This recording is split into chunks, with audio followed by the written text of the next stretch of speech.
This video, we are going to talk about how to not only just survive as an empath in the corporate world, but how to thrive as an empath in the corporate world. Now, don't believe the memes you see. Being an empath is not a curse. And in this video, we're going to talk about how to actually become more embodied as an empath, to work with your gifts, skills, and abilities. It is a gift, it is a skill, it is an ability to be an empath. And I really want and hope, and my intention for this video is to get you to a place where you don't feel like you're being bombarded by energy. You feel like you have some level of protection and boundaries between you and other people's energy and emotions, and to just feel more aligned in your own center and thrive in the corporate world. Before we get into all the details, my name is Maria Sophia. I am a trained therapist who is now a coach, an end-of-life care death doula, and also an energy medicine practitioner. Also, I come from corporate. I speak corporate. I have been a marketing professional in the corporate world for 12 years. So I understand the corporate universe as well as the energetic, quote unquote, woo-woo universe that I also am going to be bringing into this video today. So first, in order for us to understand what we're even talking about, who are these empath people and what are they like? I feel like I need to cue in Jerry Seinfeld's voice. Who are these people? Who are these empath people? Well, I would say I'm an empath, which I definitely resonate with that label, though I don't make it the only thing that I'm about. But let's talk about what it is to be an empath. Here's some maybe signs or hallmarks that you might be an empath. You are watching this video, so I have a feeling that more than likely you indeed are an empath. And you're looking for some solutions because, well, you're tired, you're depleted. And the reason you're tired and depleted is because you are absorbing, as an empath, everyone's feelings, thoughts, beliefs, programming. You are so emotionally absorbative. You're a sponge when it comes to people's emotions around you. And there is almost like no filter there. You're not able to determine someone else's emotional state and your own. And that's where you get depleted because it's a constant bombardment. It's being overwhelmed. And because you are more than likely highly intuitive and highly sensitive as a part of being an empath, it just tends to compound what the detail, the level of detail and the level of depth that you're getting into with other people's emotions, their fears, their anxieties. It's all just this big input. All this data is coming towards you, and there's no filter, there's no blocker, there's no boundary there. So you emotionally absorb things, and you also emotionally process things for other people in many situations. You're highly intuitive, highly sensitive. You may not like fluorescent lighting. It's so funny whenever I work with people who I know are highly sensitive or intuitive, and maybe I've had a session with them, I tell them to not go into fluorescent lighting for at least 24 hours after our session so that they have time to reground. I ask them to go outside, ground in earth, put their feet on the ground, because that level of light and crowded spaces that typically have the fluorescent lighting can be really overwhelming and almost short circuit the nervous system of an empath or highly sensitive person. So emotionally processing things, emotionally absorbing things, intuitive, sensitive, and unfortunately, one of the hallmarks of being an empath is not having boundaries, which we're going to get into a little bit later. Please don't roll your eyes at me when I say boundaries. I have a really great video that I recommend you watch before we even get any further into this video. It's up here. It's the Ultimate Guide to Boundaries. But this, as I said, as I promised and intended for this video is for empaths in the corporate world and how to thrive. So let's get into some myths about the corporate world and us empaths. Unfortunately, I've witnessed myself, I'm calling myself out, I've witnessed myself and other empaths use being an empath as a way to not have boundaries and to be codependent. And this is just simply a sign of immaturity and lack of embodiment within the context of being an empath. It is not a curse to be an empath. It is not a disadvantage in the corporate world to be sensitive. Not at all. It definitely is something that you can use for your good. You can even use it for your good with your team, yourself, and the company as a whole.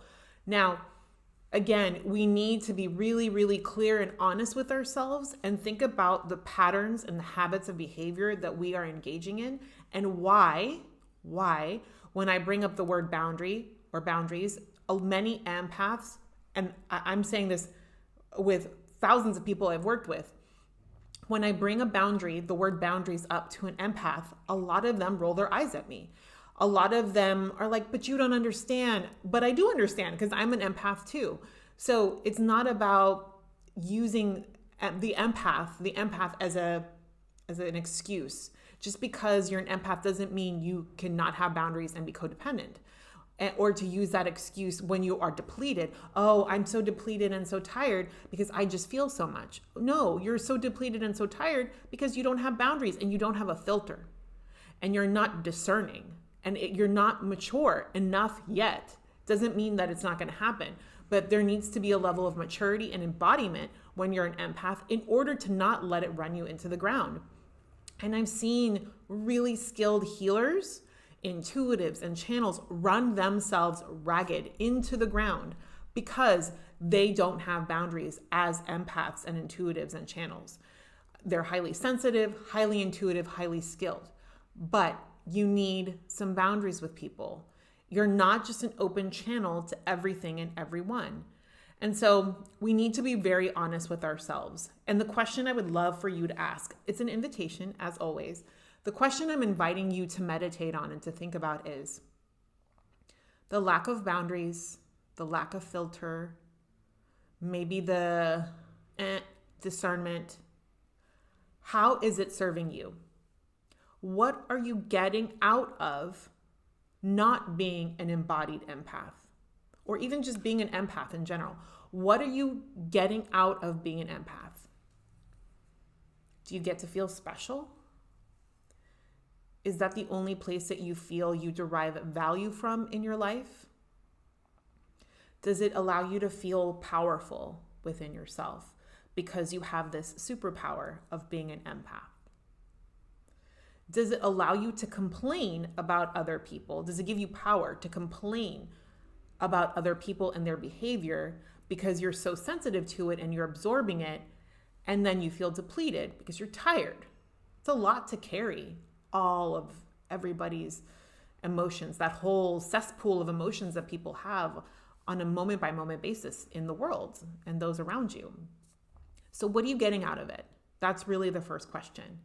If you're having a negative experience in being an empath, it's good to look at the root of that rather than the surfacey surface stuff. This whole channel in this video is not about surfacey surface stuff. We're diving deep over here. So again, what are you getting out of it?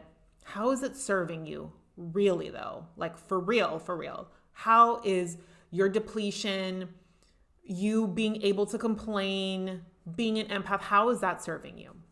So I think that's the foundational questions to be asking straight out the gate. I just want to be abundantly clear here. I want to be crystal clear. I'm in no way saying that I'm an authority on being an empath or a mature empath or an embodied empath. I've just been through some stuff. And I want you to gain the gold from my mistakes. I have made many, countless mistakes, and I will continue to make mistakes, but I will continue to make new mistakes, not the same mistakes, because the same mistakes are actually patterns and habits. So as an empath, I remember being so depleted, like I would want to sleep in bed after being around too many people because I was constantly trying to solve problems or absorbing people's energy and then going, oh my God, I feel terrible. I feel awful. I must have the evil eye, or maybe I have the flu or a cold or something. No, I just absorbed all these inputs because it made me a trusted confidant to people. People loved to be listened to. And a hallmark of being an empath is that people really, really love to talk to you. Because you know why?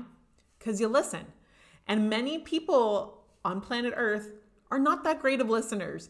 But as empaths, I feel like that's part of the deal is we know how to listen and be present with that person and then give advice and solutions, which is not the best thing to do because not everybody wants advice and solutions. And also, do you believe that everyone deserves your 100% attention and presence? Like, again, back to the filter. But I used to do this. I haven't been perfect. I'm not going to be perfect. And I'm just calling myself out and coming clean on this point. We've all made mistakes. And continuing to make the same mistakes becomes a pattern. So if we're going to make mistakes, which we all will because we're all human, then make new mistakes. And when it comes to being an empath, I want this to be a place of no judgment or criticism. This is a place of compassion. This channel and me, I am a place of compassion when it comes to all beings and the situations that they're in and any condition. I meet people where they're at. That is one of my superpowers without judgment or criticism. So I invite you, again, everything is with invitation. I invite you to cut yourself some slack. Just forgive yourself of everything. Okay, so maybe I wasn't the best at holding boundaries. Maybe I found that if I was empathetic and very present and intuitive and I gave people messages and I emotionally was their midwife, then people would love me. But I got really tired. So now what? And hopefully in this video, we are going to start to give you the now what. So as I was saying, we need to be honest. We need to be honest with ourselves about our habits, our behaviors, and the reasons why being an empath is our deal. And I think that each person on this planet has the ability to be incredibly empathetic if they choose to do that. I think some people come on the planet where there's less barriers and blockers to them being an empath. And also socialization. Someone asked me this a little bit earlier last week. They were asking me, do you think that men are disadvantaged when it comes to being an empath or an intuitive? And I said, over women, because it seems that there's a lot of women doing this work. Well, no, I don't think that there's a disadvantage. What I think there is that women are socialized more to be more focused on their emotions as well as attuned to other people's emotions versus men who are more typically socialized to be more logical and very factual. So that being said, everyone has that ability to be an empath. It's not everybody chooses to move forward and develop those skills. And I'm going to talk about boundaries in a second, but if you have not watched my video about boundaries, I almost said movie. Imagine if I made a whole movie just on boundaries. I mean, it's possible. But if you haven't watched my video about boundaries, please check it out. It's over here. It's the ultimate guide to boundaries. This particular video that I'm doing right now is more focused on empaths and their boundaries because I think that empaths in the corporate world, I think there's more of us than people want to believe. I think they're empaths in disguise sometimes in the corporate world. But I think there's some more interesting challenges when it comes to empaths just because of how we're set up. So as promised, we're going to talk about boundaries. I love boundaries. Oh my God, boundaries saved my life. Okay, so boundaries as being an empath. Let me give you a corporate example, and then I'll give you like a woo-woo example. Okay, so a corporate example. Everybody has security clearance, right? But not everybody has a level of security clearance that maybe the VP has or the CEO has. Everybody has different levels of security clearance. Now, it should be the same thing for you. Not everybody has the highest level of security clearance to get to you. And there's layers of security clearance. So do people need to just have access to you 24/7, your coworkers? No, there needs to be a boundary of when you're available and communicating that boundary very clearly. The same thing with the COO or the CEO. They have different levels of access that they get. Same thing with you. Not everyone gets access to you at all times. and stating clearly who has access and how much access is really important as a foundational point when it comes to boundaries as an empath. Because preserving your peace and your energy is of utmost importance. I cannot stress that enough. It is of utmost importance that you protect your peace and that you stay in your center. I have 5 practical ways that you can enact boundaries as an empath in the corporate environment. The first thing is knowing what is an emergency and what is not an emergency. And newsflash, your poor planning is not my emergency. And when everything is a fire, nothing is a fire. So we need to be very clear when something is an emergency versus something that is not an emergency. I'm assuming that most of the people who are watching this, hugely assuming on this one, that you're not a medical professional who is going to need to save a life or some sort of public safety professional that is going to save a life. Okay, so if you're not one of those people, then the work that you're doing isn't saving lives, okay? So the emergencies and the fires that people are talking about, are they really emergencies? Do you need to be responding to emails at midnight for non-emergencies? Do you need to be getting calls and answering calls on the weekend or text messages on the weekend because of an emergency? Okay, so no. The short answer is no, and the long answer is also no.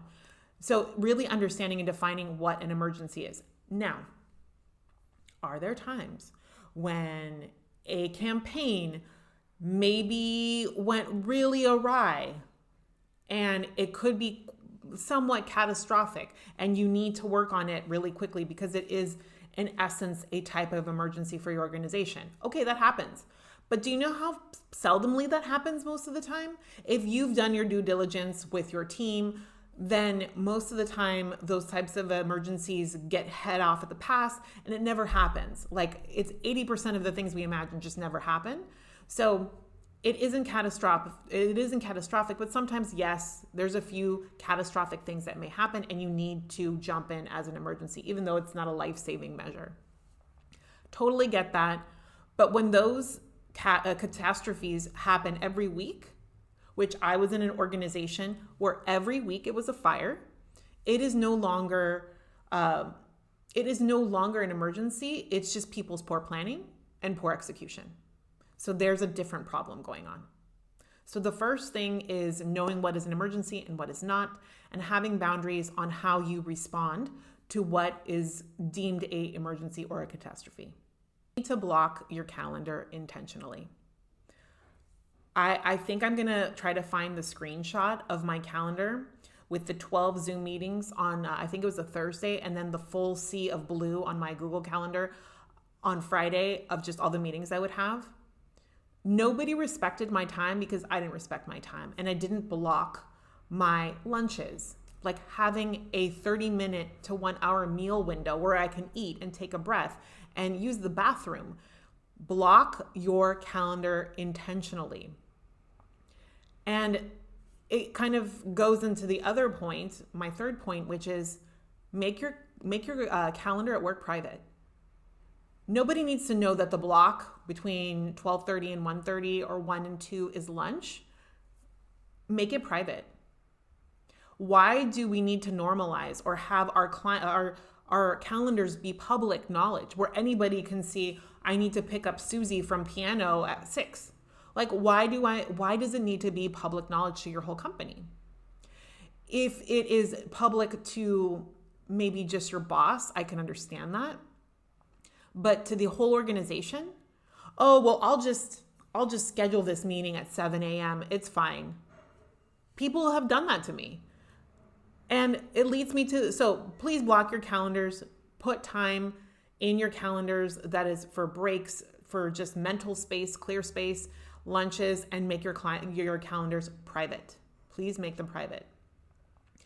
And what leads me to my fourth point, which is no, I cannot attend that meeting. I have a conflict. No. And even if there isn't a conflict on your calendar for that meeting, if you know that this is a cockamamie meeting that you don't need to be a part of, no. Without guilt, without shame, without negotiation or apology. Just no. I cannot attend this function. I cannot attend this meeting. I know that's brutal. That's brutal. I hear people's hearts just kind of whimper a little bit when I say no, especially when it comes to social events outside of working hours. Yeah, maybe I don't want to go to the bar and be drinking for happy hour at 4 o'clock. When you say no to things, happy hours outside of work or parties or what have you, like do it because you're preserving your own peace, especially as an empath, because once the channel of empathy and an intuition and sensitivity is open with people that you know, it just pours in. So in an environment that's more social, it's just amplified, especially when people are drinking alcohol, everything becomes more amplified. So say no to certain events and meetings if you feel like it's not going to be a good environment for you to be in, a safe environment, a comfortable environment for you to be in. I talked about this a little earlier, but the meeting thing, Death by Meetings, that's actually a book that our COO, CEO, co-founder, somebody had asked us and recommended that we read Death by Meetings. The reading was recommended because we had so many meetings in this organization, and he wanted us to read a book about meetings because we had too many meetings. Don't know how that's going to solve the problem, and it didn't. It only made the problem worse, it seemed. As I mentioned earlier, I had a sea of blue, meaning back to back to back to back meetings that really I didn't need to be a part of. So when you be very ruthless with your time and your energy when it comes to getting meeting invites, before you accept any meeting invite, and don't accept all of them, you need to ask yourself and the person who has sent you the meeting request these important questions. Question number 1, how is my participation in this meeting going to provide feedback, going to help solve the problem we're trying to solve? What is the deal? Like, why am I being invited to this meeting? How am I contributing to helping find a solution to the problem that we're focusing on? So number 1, why am I being involved? Why did you involve me? And how am I supposed to, or what is the expectation of the value that I'm supposed to bring? Second is, do I personally have to attend this meeting, or can someone from my team attend the meeting? The third thing to say or ask is there any way possible that I can be placed at the beginning of the call where I can contribute the piece that my team or that I have to contribute, and then I can leave? And you could even say, I'll be more than happy to get on the call and tell people, hey, marketing will be here for the first 15 minutes of this call. We're going to contribute. And then if you have any other questions, please, in those 15 first minutes, let us know what your questions are. And then we are going to be leaving the meeting. So those are some questions you can ask. My last, and if you really want to be a little edgy, this last one may not be for you, may not be your style, but is there any way, here's the question, is there any way that we can discuss this over email or a Google Doc asynchronously rather than having a meeting? Like, could this meeting be an email is what I'm saying. And sometimes we don't have the courage to say that, but do you really want your time to be eaten away by nonsensical, meetings that could have been emails? Probably not. Okay.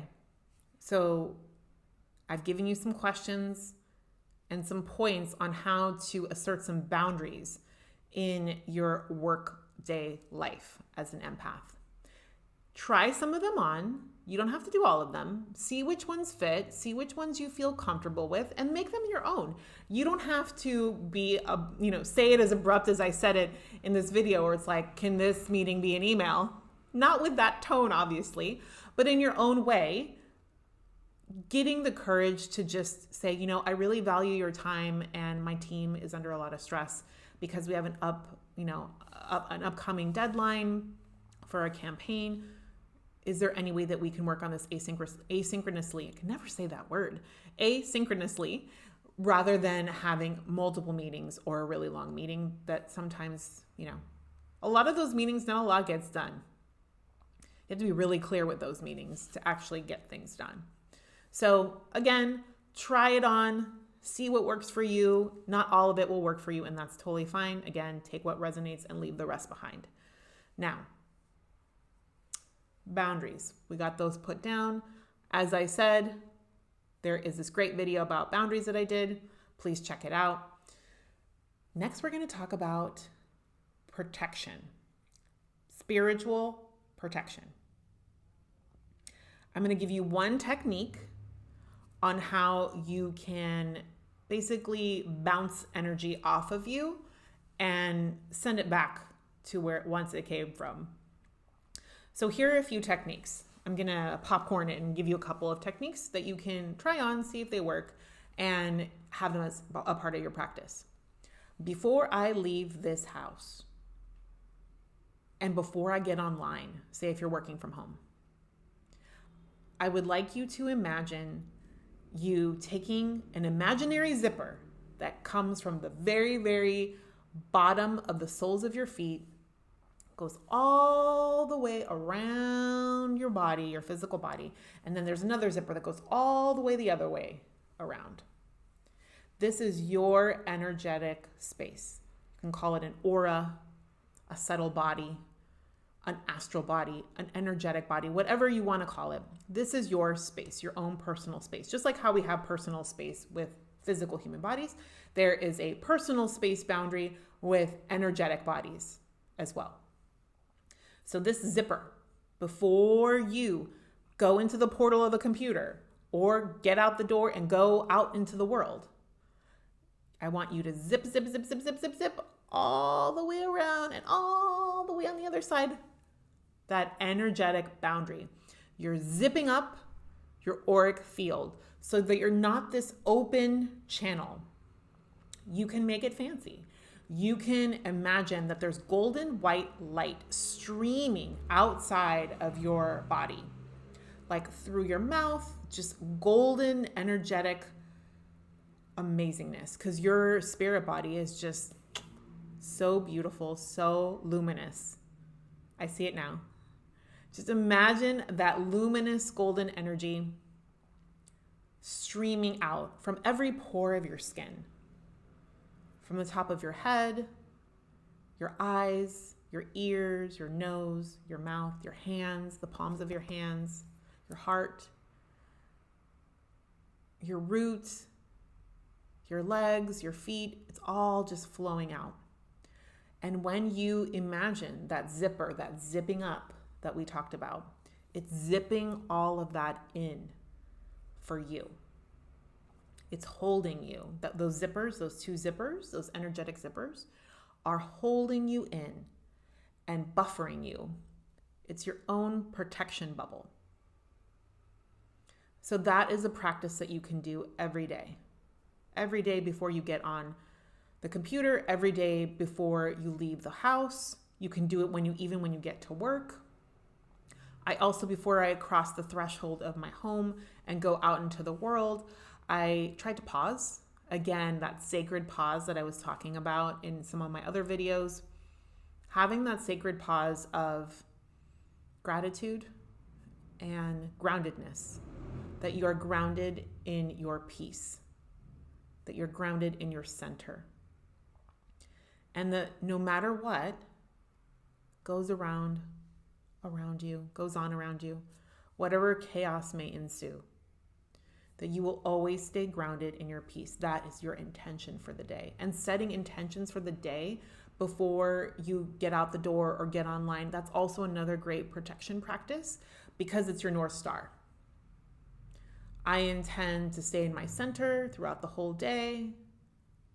I intend to be in my protective energetic bubble and to hold my energy as my own and respect other people's energy as their own. So that's a nice little intentional statement, or you can even make it into a mantra if you'd like to start your day off. Now, there's people out there who you may feel have bad vibes or maybe are energy vampires and they're trying to absorb your energy because you have delicious empath energy. It's possible. It happens. True stories. Now, what I like to do is when I am experiencing some not so nice energy coming my way, stuff that maybe the frequency is a little jarbled or maybe a little just doesn't feel good, doesn't feel right to me. Maybe someone's angry or upset, impatient, that kind of vibe. I imagine a mirror just placed over my heart, like just as how I have my hand here, a mirror. And the mirror is facing that person. So everything that person says, as I have this mirror up, I say, I return to sender with no harm. So everything, if this person is berating you, belittling you, maybe they have a lot of things going on in their life and they're just kind of lashing out. Mirror, return to sender with no harm. Again, we're not sending energy to anybody. We're just basically returning that energy back to that person where it belongs. It does not belong with you. With no harm. You mean no harm to them. You can even, one step above that, return to sender with no harm and nothing but love. You can do that as well if you feel called. I have this beautiful friend who says to just bless it, to just bless them internally, just bless them. And I think that works as well. I have a whole protection course that goes into the fine details of how to protect yourself energetically with tips and tricks and talismans. Oh my, all the things. And that course is going to be offered in May of 2025. So please stay tuned. If you're interested in the protection course, please just put a comment down below with the word protection. And I'll make sure to follow up with you when that course launches. In the meantime, before that protection course gets launched, please head on over to my website, themariasophia.com, and grab my free ebook called De-Influence Yourself. It has a lot of great tips to how to protect yourself in the digital world, especially in social media. As an empath, these tips are going to be so valuable to you because I focus a lot on practical things that you can do to de-influence yourself, as well as more spiritual principles that you can add into your daily life in order to feel more sane in the digital social media space. So again, it's a free ebook. It's called De-Influence Yourself, and it's available on my website, themariasophia.com. The last thing I will say is a lot of people who are empaths are parentified children and they've lived in very toxic home environments. It seems like every empath I've ever spoken to has stories to tell me about how their sensitivity was in some ways saved their life because they were so attuned to their parents because of the chaos in their household. And it's just a survival mechanism and tool that they've used to just be okay, to just be alive. And a lot of empaths, including myself, have created this overcompensating, doing the most in order for us to feel safe. And that really does stem from childhood trauma. And we also want to save the world. And guess what? That's impossible. One person cannot save the world.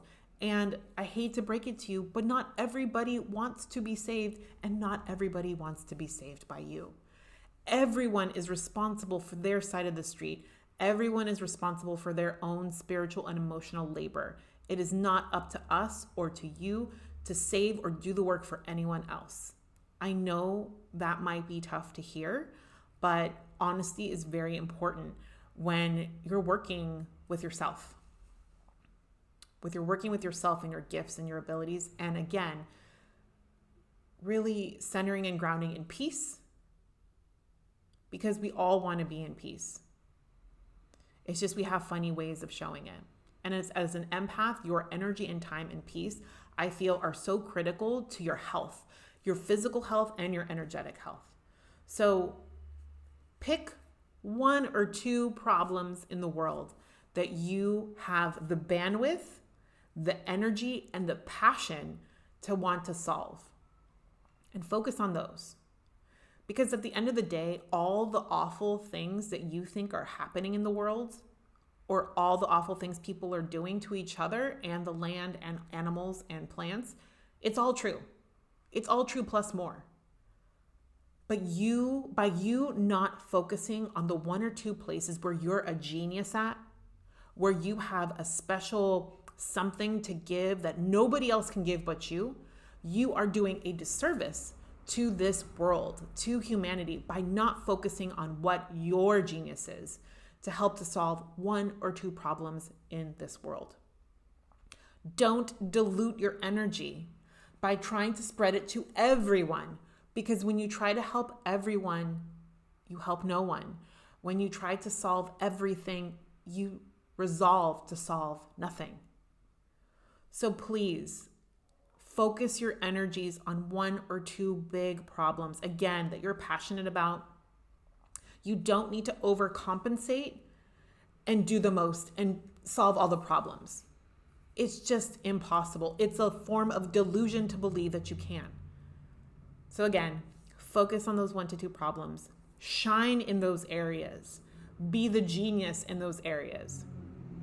So I hope that this video was valuable, and I'm just really appreciative for you listening. Please, again, go to my website. I have lots of great content, themariasofia.com, and I will see you in the next video.